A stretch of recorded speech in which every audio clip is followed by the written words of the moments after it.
I want to challenge you to have an influence and an impact for God in your workplace. Growth is so important.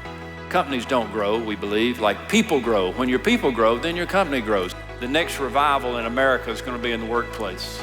You're going to be held accountable before God Almighty for the influence and the impact that this company has for God.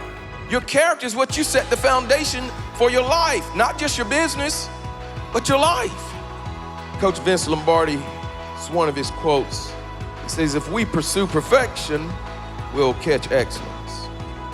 I don't believe you stumble upon success. It's not gonna fall out of the sky. You have to get up every day with intent and purpose. I think work is a challenging place today for many people.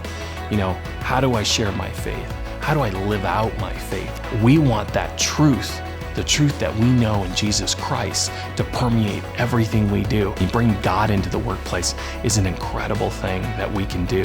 And ultimately, if we do that, we're gonna see lives transformed. God isn't gonna give you an assignment if you're not in relationship with Him. You're not ready. The primary thing God has called us to is relationship with Him. So often we're looking, oh, what does God have me to do? Well, if you don't have the relationship and God hasn't changed you, you're not gonna have the assignment. Follow Him. He will transform you and He will give you that assignment. It all starts with relationship.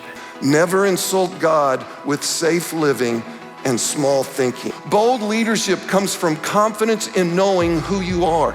I'm bold as a leader because of my relationship with Christ. Are you being bold with your faith? Are you being bold in the workplace? Are you being bold as a parent?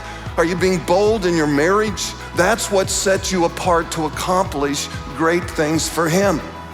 You need to decide who you are. You need to determine that. Because if you don't, one day you may wake up, look in the mirror, and not be crazy about what you see. Somebody else will have chosen who you're supposed to be. Maybe it's not so much about changing my profession, but changing my mindset in how I get involved in this industry as a believer. Is it possible, no matter what you do, no matter what your career is or industry, where you are in life, that you can indeed glorify the Lord, maintain your faith and values? I think sometimes we put events in boxes and we go, here's exactly what it's going to be like, or here's what it's going to be like. And I think that one of the biggest things here is to come in going, okay, I know something special is going to happen. Huge value in being in community with people. And it just doesn't happen unless you make it happen. You should ask everybody you meet, what are 3 things you learned this year? What were the 3 biggest surprises? Or what were the 3 biggest challenges? Because this room is a living encyclopedia. What if that's how we ran our companies? We ran them with such joy and such fun that people couldn't help to go, okay, something's happening here. If 92% of people fail their goals, do you know what happens when you become the 8% that don't? You become rare and valuable. You change communities. Your nonprofits grow. You change the world. Our eternal business is representing Jesus as we live out our real life, both personally and professionally. Every time you exercise your faith and you choose to trust Lord, your faith gets stronger. Fight, respond how God calls you to respond in every situation, at every turn, and in every circumstance.